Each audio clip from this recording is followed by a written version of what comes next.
بسم اللہ الرحمن الرحیم۔ وقت ایسا آ چکا ہے اور وقت کی انتہائی اہم ضرورت یہ ہے کہ آج ہر شخص اپنے اعمال کا جائزہ لے کہ اللہ تعالیٰ نے جو زندگی دی ہے اس میں اس نے آخرت کے لیے کیا کیا ہے۔ کیا کسی بیوہ کی مدد کی، کسی یتیم کے سر پر ہاتھ رکھا، مسجد کے لیے کچھ کیا، مدرسہ میں کوئی تعاون کیا؟ اگر آج آپ کی آنکھ بند ہو جائے تو پھر سوچئے پھر کیا ہوگا۔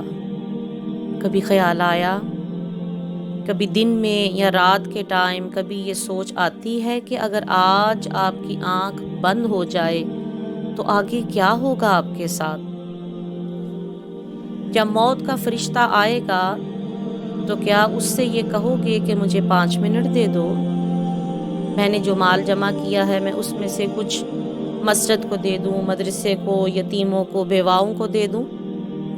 نہیں، ہر کوئی جانتا ہے کہ ایسا نہیں ہو سکتا۔ اللہ رب العزت نے سورۃ المنافقون میں ارشاد فرمایا، وَلَن يُؤَخِّرَ اللَّهُ نَفْسًا إِذَا جَاءَ أَجَلُهَا، اور ہرگز اللہ تعالیٰ کسی جان کو مہلت نہیں دے گا جب اس کا وعدہ موت آ جائے گا۔ کیا اگر اس آیت مبارکہ پہ غور کیا جائے تو انسان کی زندگی بدلنے کے لیے بہت کافی نہیں ہے کہ اگر ابھی موت آ جائے تو کیا ہم قبر میں اور حشر میں کامیاب ہو جائیں گے؟ ہمارے پاس اتنے نیک اعمال ہیں، ہم نے کیا اپنے رب کو اتنا راضی کر لیا ہے؟ سوچئے، آج اپنے ہاتھ سے اللہ کے راستے میں خرچ کیجئے، آخرت کے لیے جمع کیجئے۔ ارشاد رب العزت ہے کہ ہمارے دیے ہوئے میں سے کچھ ہماری راہ میں خرچ کرو قبل اس کے کہ تم میں سے کسی کو موت آ جائے۔ پھر کہنے لگے، اے میرے رب، تو نے مجھے تھوڑی مہلت کیوں نہ دی کہ میں صدقہ دیتا اور نیکوں میں ہو جاتا۔ یہ ترجمہ بھی آپ کی خدمت میں سورۃ المنافقون سے پیش کیا گیا ہے۔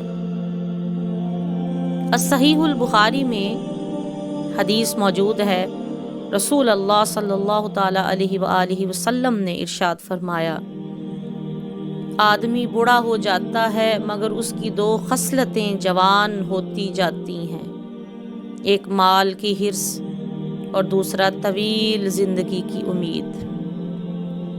آپ دیکھیے کہ کسی کی عمر 60 سال ہے اور لوگ اسے کہتے ہیں کہ ابھی تو آپ جوان ہیں، کسی کی عمر 70 سال ہے اور لوگ اسے کہتے ہیں کہ ابھی تو آپ صحت مند ہیں، ابھی تو زندگی بڑی ہے۔ یہ سب حقیقت میں شیطان کے دھوکے ہیں جس کی وجہ سے انسان اپنی حقیقت کو بھول جاتا ہے اور لمبی عمر کی امید میں توبہ کو چھوڑ دیتا ہے۔ کیا آپ نہیں دیکھتے کہ 20 سال کا نوجوان بھی مر جاتا ہے؟ کیا آپ نے کبھی نہیں سنا کہ 2 سال کا بچہ بھی مر جاتا ہے؟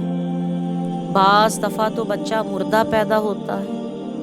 غرض یہ کہ موت سے کسی حال میں بھی غافل نہیں ہونا چاہیے۔ آگاہ اپنی موت سے کوئی بشر نہیں، سامان 100 برس کا پل کی خبر نہیں۔ تو حقیقت تو یہ ہے کہ آج 100 برس کا سامان اکٹھا کیا جا رہا ہے مگر نامعلوم کس لمحے کس پل سانس ختم ہو جائیں اس کے بارے میں کوئی فکر نہیں۔